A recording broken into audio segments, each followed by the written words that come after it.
जगह कहाँ। और आज हालात ये है बिहार में कि व्यापारी आते हैं गांव में तराजू और गाड़ी लेकर आ रहे हैं, वहां से खरीद कर लेकर जाते हैं, ट्रकों में भर के वो बाहर माल भेजते हैं। तो हमको बिहार में भी किसान को जागरूक होना पड़ेगा।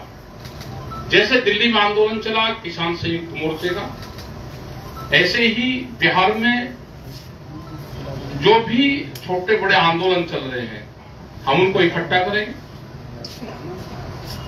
इकट्ठा करने के बाद में उनसे मीटिंग करेंगे और एक बड़े आंदोलन की घोषणा होगी, क्योंकि बिहार के लोग पूरे देश भर में हैं।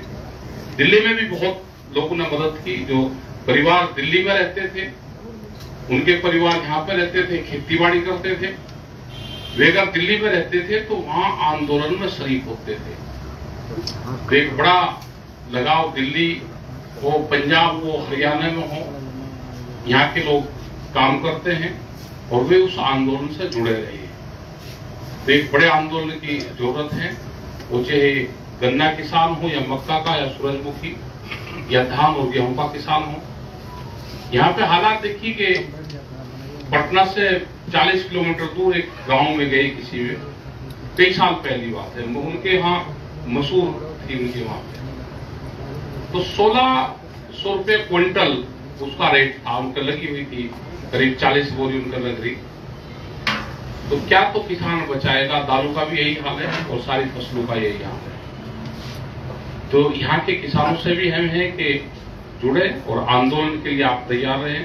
सरकारें कोई भी हैं, अगर मूवमेंट नहीं होगा तो वे आपको भाव नहीं देंगे। तो मूवमेंट को तेज करें, वो चाहे एजुकेशन का हो, फसलों के रेट का सवाल हो, मेडिकल फैसिलिटीज का हो या नौकरी का सवाल हो। अभी अग्निपथ योजना आई, इसमें भी बहुत बुरा हाल देश के नौजवान का होगा। पॉलिटिकल आदमी 70-80 जब तक वो जीतता है वो पॉलिटिक्स करता है, उसका कोई रिटायरमेंट नहीं है। लेकिन 22 और 23, 24 साल का बच्चा जब रिटायर होकर घर आएगा तो क्या कहेगा, और ठीक लगता है कि 24 साल का बच्चा है, उम्र 24 और 23 साल हुई और ये रिटायर हो गया। तो ये आंदोलन भी जो यूथ का आंदोलन है, ये भी जब रिटायरमेंट होना शुरू हो जाएगी तो उसके बाद में एक बड़ा आंदोलन ये भी होगा। हमने सब बच्चों को कहा कि अभी आप सिर्फ विरोध करें, अपना काम करें। हम जो किसान हैं जिनके परिवार से ये बच्चे जाते हैं, हम इस आंदोलन को भी लड़ेंगे। ये बहुत से इशू हैं, आए हैं यहाँ पे बिहार में, 2-3 दिन यहाँ पे रहेंगे।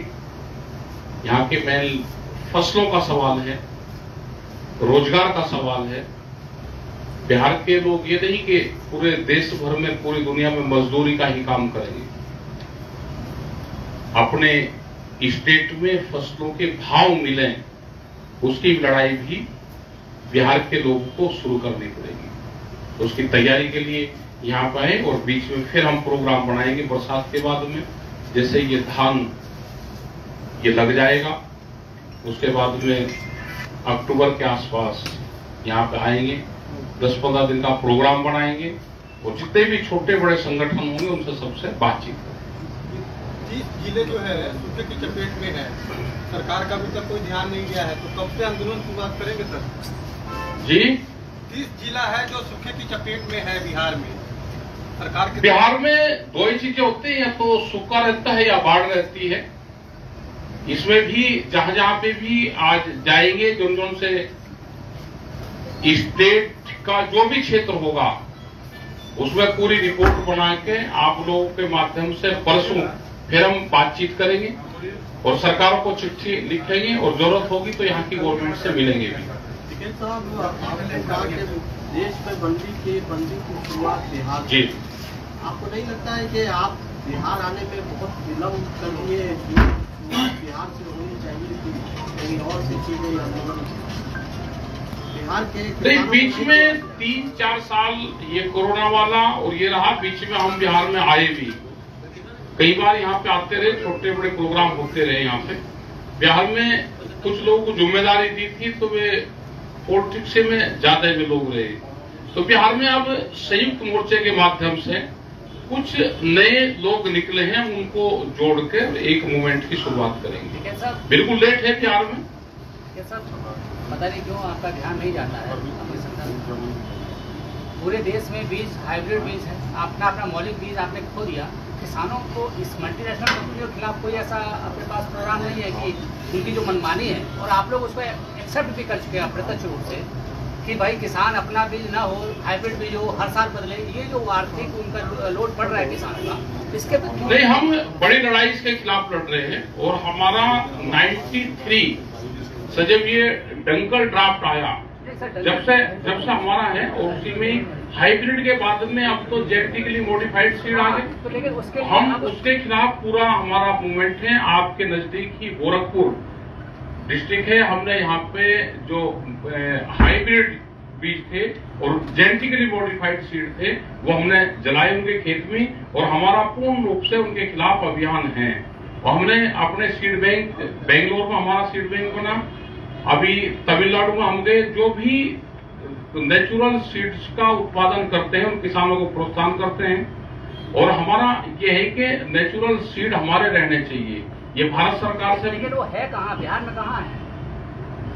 बिहार धीरे धीरे खत्म होते जा रहे हैं। बिल्कुल आपकी ठीक बात है, ये खत्म होते जा रहे हैं। सरकारों का कोई ध्यान नहीं है, कुछ संस्थाएं हैं जो इस पे काम कर रही है। सरकार का ध्यान है, किसानों का भी, संगठनों का भी ध्यान नहीं है। क्योंकि संगठन कुछ जगह हम सीड बैंक बना रहे हैं। हमारा तमिलनाडु में है, कर्नाटक में चामराजनगर डिस्ट्रिक्ट है, वहां पे अपना सीड बैंक है। और जो इस तरह के सीड बैंक बना रहे हैं, क्योंकि सरकारें नहीं बना रही और कुछ किसान संगठन अगर बना रहे हैं तो हम उसको प्रोत्साहन करते हैं। और किसानों को कहते हैं कि जो कंपनी के सीड आ रहे हैं इनसे आप दूर रहें। अभी तो हाइब्रिड के बाद बिहार में मंडी की बहाली के लिए क्या मुख्यमंत्री नीतीश कुमार से मिलेंगे? बिल्कुल मिलेंगे, बिल्कुल बात करेंगे, मिलेंगे। और मंडी बाहर होनी चाहिए। हमने यहाँ की मंडियों की हालात भी देखी, पूर्ण रूप से वो धीरे धीरे व्यापारियों के कब्जे में जा रही है। और जैसे मध्य प्रदेश और उत्तर प्रदेश की कुछ मंडियां में इंडस्ट्रीज के नाम पे व्यापारियों को खाली जगह दी जाएगी, बिहार में शेड बनाने के लिए वे जगह दी गई है उनको। अगर इस पे आंदोलन और मंडी नहीं बचाई जाएगी तो ये मंडियों की जगह पूर्ण रूप से चले जाएगी। व्यापारियों को रोजगार करने के लिए, छोटी इंडस्ट्रीज लगाने के लिए ये उनको अलाट कर रहे हैं। और खास करके जो बीजेपी के लोग हैं, जो संघ से लोग हैं, उनको ये अलाट कर रहे हैं। एफसीआई के बहुत सारे गोदाम अडानी को, एफसीआई पूर्ण रूप से अडानी के वहां गिरवी रख दी, उन्हीं को ही वो दे रहे हैं कि आप ये जो एफसीआई है पूरा उनको दे लग रहे हैं धीरे धीरे। सरकारें देश को बेरोजगार और जमीन किसान की कितनी जल्दी जाए उसका पूरा प्रोग्राम कर रहे हैं।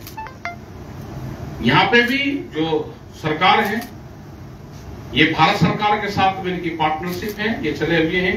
तो धीरे धीरे आने वाले टाइम पे भी अगर उनकी पॉलिसी से बाहर निकल जाएंगे तो बिहार बचेगा। अगर ये बाहर नहीं निकलेंगे तो बिहार भी पूर्ण रूप से खत्म होगा। सर, जब आपका किसान आंदोलन चल रहा था दिल्ली और हरियाणा के बॉर्डर्स पे, तो उस समय यहाँ जब किसानों के सवाल हम लोग मुख्यमंत्री नीतीश कुमार से पूछते थे कि मंडियां नहीं हैं, तो ये बात तो बराबर कहते थे कि यही मॉडल तो है जो कि केंद्र सरकार लाई है, जो कि पहले से राज्य में यहाँ चल रहा है। तो आप उनसे मिलने की बात कह रहे हैं फिर? नहीं, तो मिलने की बात तो ये है ना कि मंडी बहाल हरियाणा जाते हैं, जो बड़े बड़े सेलर हैं उनके वहां पे वो जाते हैं। और इसीलिए भारत सरकार एमएसपी गारंटी कानून नहीं ले जाना चाहती। उस टाइम पे बातचीत भी हुई, 13 महीने का आंदोलन चला और हमारा ये था कि स्वामीनाथन कमेटी की रिपोर्ट लागू हो, एमएसपी गारंटी कानून उस पर बने तो कुछ किसानों को लाभ हो जाएगा। बिहार का किसान भी जब बचेगा जब एमएसपी गारंटी कानून लागू हो जाएगा। किसी को व्यापार करना है तो वो एमएसपी से कम पे खरीद नहीं करेगा। एक नया जीएसटी अभी हाल फिलहाल आ गया है, जिसमें गेहूं से लेकर के दही, हालांकि प्रधानमंत्री पहले कहते ही भी रहे कि खाने पीने की चीजों पर जीएसटी नहीं लगेगा उस तरीके से। ये जो गरीब आदमी होगा या कोई भी कंज्यूमर होगा, और किसान भी 80% कंज्यूमर है, वो दूसरी चीजें खरीदता है तो इससे महंगाई बढ़ेगी पूर्ण रूप से। और जो व्यापारी होगा वो तो कंपनी बना के जीएसटी पे खरीद करेगा, उसको छूट लेगा। इसका फायदा पूर्ण रूप से व्यापारी और कंपनी को फायदा होगा, आम कंज्यूमर को इसका नुकसान होगा। राकेश जी, किसानों को खाद की प्रॉब्लम हो रही है, पूरे देश में चल रहा है, बिहार में तो मिल ही नहीं रहा, क्या इसका कोई डाटा है आपके पास? खाद तो हो रही है क्योंकि महंगी होगी। खाद का वेट घटाया इन्होंने बहुत, उसका 50 किलो का था तो 45 करा और उसके रेट बढ़ाए। ये महंगी हुई और बीच में ज्यादा महंगी हुई तो कुछ वापसी ले लिया, तो सरकारों की एक नई पॉलिसी आ गई, महंगी करके थोड़ा सा वापसी ले लो, फिर वो देखो ये हमने सस्ती कर दी। और हमको नेचुरल उस पर जाना पड़ेगा। हमको जो नेचुरल हमारे फर्टिलाइजर थे, हमारा गोबर था, हमारे जो हरी खाद थी, उस पर हमको जाना पड़ेगा। उसी से ही हम बच सकते हैं, क्योंकि महंगाई बहुत बढ़ रही है। फर्टिलाइजर के भरोसा हम नहीं रह सकते। पैदावार गिरेगी तो क्या होगा? पैदावार गिरेगी तो सरकार की जिम्मेदारी है। ये तो सुनो, देश में जब सरकारों को डर यह हो जाएगा कि किसान पैदावार भी गिर सकता है तो ये भाव देंगे। अभी तो सरकार को है कि किसान पैदावार गिर नहीं सकता। हम तो कहा कि जिस दिन किसान एग्रीकल्चर हड़ताल कर देगा उस दिन सरकारें सुनेगी। देश में 2017 से पहले गेहूं की खरीद बाहर से कर रहे थे। बड़े टिकैत साहब थे, चौधरी महेंद्र सिंह टिकैत जी, अजमेर सिंह लाखोवाल पंजाब। प्रधानमंत्री थे मनमोहन सिंह, कांग्रेस की सरकार थी। उन्होंने टिकैत साहब को बुलवाया, बातचीत करी कि देश में फसलों की पैदावार कैसे बढ़ सकती है। उन्होंने सुझाव दिए, 1 घंटे की मीटिंग हुई, जो उन्होंने सुझाव दिए उस पर भारत सरकार ने काम किया और आज 15 साल तक भी गेहूं की कोई कमी देश में नहीं हुई। तो ये भारत सरकार ना बातचीत करना चाहती, ना पॉलिसी पे बातचीत करना चाहती, और ये समझती है कि किसान की मजबूरी है, ये पैदा करके देगा। किसान की कोई मजबूरी नहीं है। अगर आप किसान के मान सम्मान से खिलवाड़ करोगे, उसको दाम नहीं दोगे, तो देश में वो दिन भी दूर नहीं कि प्रोडक्शन डाउन होगा। किसान एग्रीकल्चर हड़ताल करने की भी सोच सकता है। सर, अब पश्चिमी उत्तर प्रदेश से आते हैं और वहाँ मेजर कैश क्रॉप आपका गन्ना है।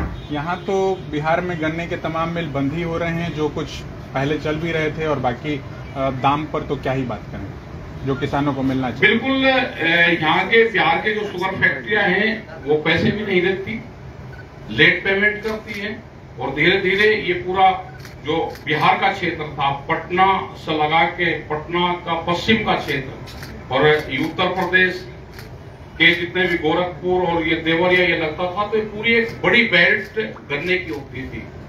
अब क्रॉप्स कम होती रही, भाव कम मिलते रहे, इसमें नुकसान हुआ। भारत सरकार से और बहुत दिन से लगे हैं कि एथनॉल पॉलिसी लेकर आए। एथनॉल पॉलिसी धीरे धीरे अगर बिहार में भी बढ़ जाएगी तो गन्ने का किसान बच सकता है। जैसे उत्तर प्रदेश में कुछ जगह इथेनॉल पॉलिसी यहाँ है सर,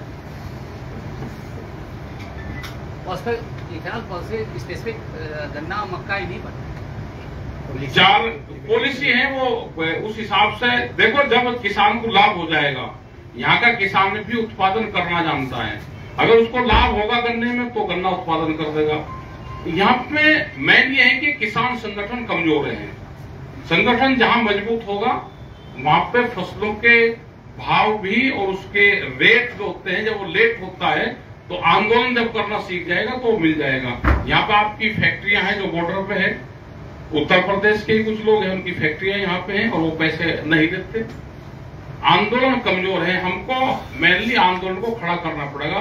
वो सरकारों के खिलाफ हो, वो फैक्ट्री के खिलाफ हो, वो इंडस्ट्रीज के खिलाफ हो। आंदोलन भी मजबूत हो तो जब भी ये भाव भी देंगे, नहीं तो ये व्यापारी हैं, इनको फ्री में गन्ना मिल गया, 1 साल के उधार मिल गया, 6 महीने के उधार मिल गया, तो ये तो बिजनेसमैन है, इनको पैसों को रोक कर रखेंगे तो उससे लाभ कमाते हैं। मूवमेंट को खड़ा करना पड़ेगा। असली बात यही कि मूवमेंट कमजोर है, मूवमेंट का अगला टारगेट हमारा मूवमेंट करेगा। बिहार में आंदोलन की शुरुआत कब करना है? ये आंदोलन की शुरुआत है, आप लोगों से इतने लोग आए तो बातचीत हुई, अब ये धीरे धीरे चर्चा बढ़ेगी, नए लोग इसमें जुड़ेंगे, 3 दिन तक हम रहेंगे, कुछ लोगों से बातचीत यहाँ पे करेंगे।